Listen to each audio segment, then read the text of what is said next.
Mallet Solomon bouquet this week, confidential and planned, as you can imagine, with very short notice.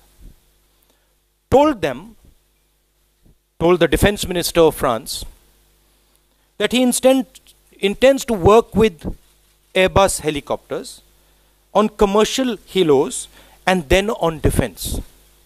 Mentioned a MOU in preparation and the intention to sign during the Prime Minister's visit.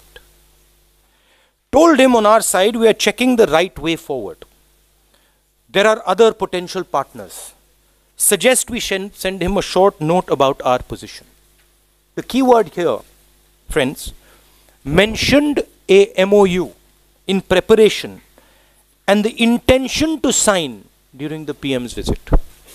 Now, a couple of questions arise. Number one, how is Mr. Anil Ambani meeting the French defense minister just prior to the Prime Minister's visit? Second and most important question, Foreign Secretary is saying, in terms of Rafale, my understanding is that there are discussions underway between the French company, our Ministry of Defense, the HAL, which is involved in this. These are ongoing discussions. These are very technical, detailed discussions. We do not mix up leadership,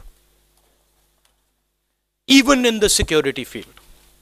Defense Minister Parrikar says, after the deal is signed, I don't know about this new deal. HAL is negotiating with Rafale, is not aware that they've been kicked out of the negotiation. Mr. Anil Ambani is sitting in the defense minister's office telling the defense minister of France that in a couple of days, the Prime Minister Narendra Modi is going to sign an MOU with him involved. So a couple of questions arise. This is a breach of the Official Secrets Act. The Prime Minister, who is the only other person who knows about this deal, has informed Anil Ambani. And Anil Ambani is telling the French that he is going to be getting a deal that he gets. He opens a company after this conversation. So there's no clearer way of putting this. Mr. Anil Ambani has put it beautifully. He mentioned a MOU in preparation and the intention to sign during the Prime Minister's visit. The Prime Minister is acting as Mr. Anil Ambani's middleman. And this is black and white for anybody who wants to read it. You can have a good look at it here. I'll place it here for you, so you can see it. This is an email written by an executive of Airbus where he is clearly stating that Mr. Anil Ambani met the defense minister of France and told them 10 days before the Rafale deal was signed that he was going to get it. Now the Prime Minister of India needs to explain this to people. समझाना है कि ये क्या हो रहा है. हिंदी में कह देता हूं.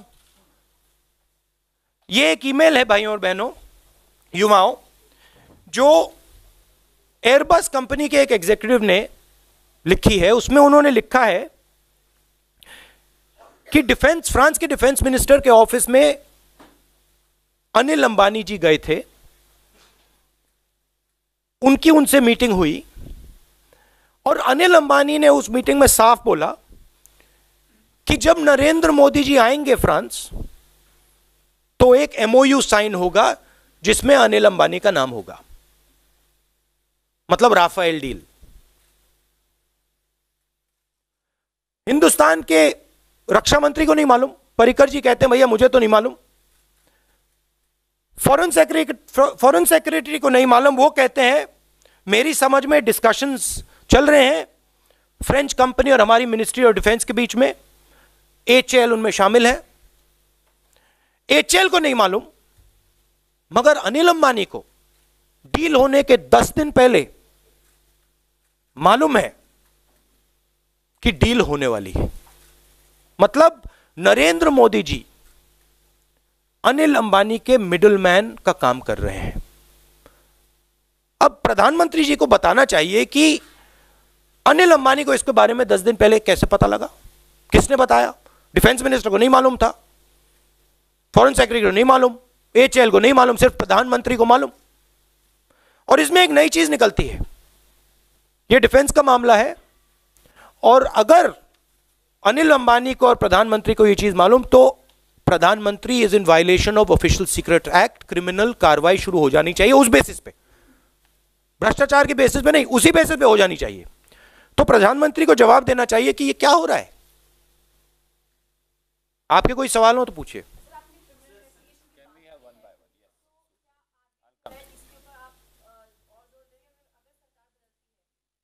दिस इज ए, ये तो पहले ये भ्रष्टाचार का मामला था, ये प्रोसीजरल मामला था, अभी ऑफिशियल सीक्रेट एक्ट का मामला हो गया है। This is now treason, nothing less. Mister Narendra Modi is doing what spies do. He is informing somebody of a defense matter. He's under oath. He's not like you or you. He's under oath to protect these secrets. And he has now given this secret to Mr. Anil Ambani, who knows that the biggest defense deal in the world is going to him 10 days before. The defense minister knows, foreign secretary knows, the entire defense establishment knows. This itself is criminal. This itself will put the prime minister in jail. Mr. Jha, I'll come to you.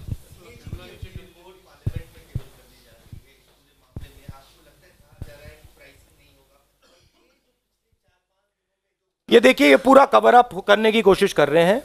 ये बड़ा clear मामला है, कल हमने बता दिया है, कल हमने दिखाया है that the gentleman himself is, involved in this decision making. So that CAG report is a worthless report. In fact, I would term it as a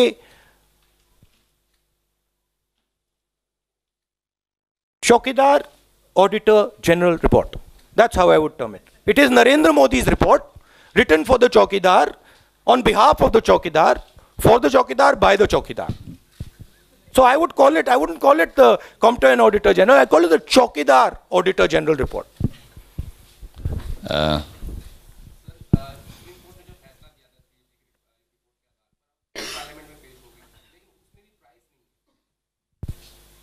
मतलब सॉरी रिपीट कीजिए, प्राइस ने। भैया देखिए, मैं आपको बता रहा हूं, एक के बाद एक इसकी सच्चाई निकल रही है। पहले प्राइस की बात हुई, प्राइस की सच्चाई निकली। उसके बाद डिफेंस मिनिस्टर को नहीं मालूम, हॉलैंड जी आते हैं, उनका बयान आता है कि भैया नरेंद्र मोदी जी ने हमें बताया। सच्चाई राफेल की सामने देश के आस्ते आस्ते आस्ते आस्ते आस्ते आस्ते आ रही है। और मैंने कह दिया है, there is going to be no doubt in anybody's mind that the prime minister is a corrupt man, and उन्होंने अनिल अंबानी की मदद की। मतलब इससे और क्लियर क्या हो सकता है भाई? अनिल अंबानी जी कह रहे हैं कि मैं डिफेंस, मुझे मालूम है कि क्या होने वाला है, मुझे क्लियरली मालूम है। मैं पढ़ लेता हूं फिर से। Mentioned the MOU in preparation and the intention to sign during the PM visit. Neither foreign secretary nor defense minister knows, only prime minister knows. Prime minister signed. तो ये तो black and white, clear है, cut है। Sunil here, I'll come to you. The context of following up to this, when you say it's an official secret act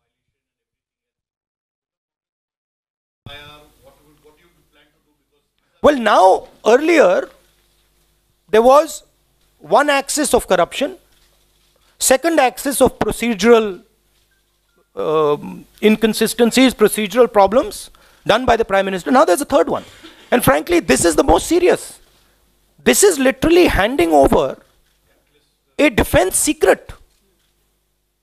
This is it. This business that a MOU is in preparation, this is a defense secret. And the Prime Minister has compromised national security. As I said, he's done what a spy does. He has given information, defense information, to a person who's not supposed to have it. So this is clear cut. Now there are three axes. One axis, the corruption axis. Second axis, the procedural axis. And third axis, the official secret act, defense security, national security access. So all these three are going to be investigated. I'll come to you.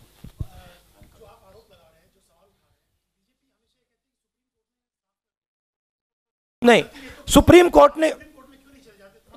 Court ने clear बोला ये हमारा जूरिसडिक्शन नहीं है, और supreme court ने चौकीदार auditor general की रिपोर्ट कोट कर दी, वो निकली नहीं है, उसको वहां कोट कर दिया है. तो frankly the supreme court judgment is open to question now very clearly. And I mean with this हमने बोला हम अपना काम कर रहे हैं. हमारा काम देखिए जनता को इंफॉर्मेशन देने का है, हमारा काम सरकार पर दबाव डालने का. हम अपना काम कर रहे हैं और कांग्रेस पार्टी जबरदस्त तरीके से अपना काम कर रही है. जनता को निर्णय लेना है कि अनिल अंबानी, दुनिया का सबसे बड़ा डिफेंस कॉन्ट्रैक्ट के बारे में अनिल अंबानी को मालूम है, रक्षा मंत्री को नहीं मालूम, फॉरेन सेक्रेटरी को नहीं मालूम, एचएएल को नहीं मालूम. इनको कैसे पता लग गया? एक ही आदमी बता सकता है, नरेंद्र मोदी बता सकता है, और कोई नहीं बता सकता. हाँ. राहुल जी आप प्रधानमंत्री को One second. We have to go in turns. Rahul ji आप प्रधानमंत्री को कह रहे हैं कि वो अनिल अंबानी के मिडिलमैन की भूमिका उन्होंने निभाई. पार्लियामेंट में जब प्रधानमंत्री स्पीच दे रहे थे तो उन्होंने आप पर आरोप लगाया कि आपके परिवार और मैंने उनसे बोला, मैंने प्रधानमंत्री से बोला है आप मेरे ऊपर जितना इन्वेस्टिगेशन करना है करो. आप हर ऑपोजिशन लीडर पे, हर आदमी पे, ऑपोजिशन के आदमी पर, हर आदमी पे आप जितना इंक्वायरी करनी है आप करो, कोई प्रॉब्लम नहीं. हमने कुछ किया नहीं, कोई इशू नहीं है, करो जितना करना है. मगर आप राफेल मामले पे भी तो कर दो. आप किसकी रक्षा कर रहे हैं? अगर आप राफेल मामले में इन्वॉल्व नहीं है तो करा दो इन्वेस्टिगेशन, जेपीसी बैठा दो. क्यों घबराएं आप? एक ही कारण हो सकता है कि आप उसमें शामिल हैं, क्योंकि अगर शामिल नहीं होते तो आप कहते हैं हाँ भैया इन्वेस्टिगेशन होगा, डालो सबको जेल में. तो हमारे ऊपर जो इन्वेस्टिगेशन करना है कर लो, जितनी बार करना है कर लो, कोई प्रॉब्लम नहीं. मगर राफेल पे करो. Ranjita, no, I'll come to you. Ranjita.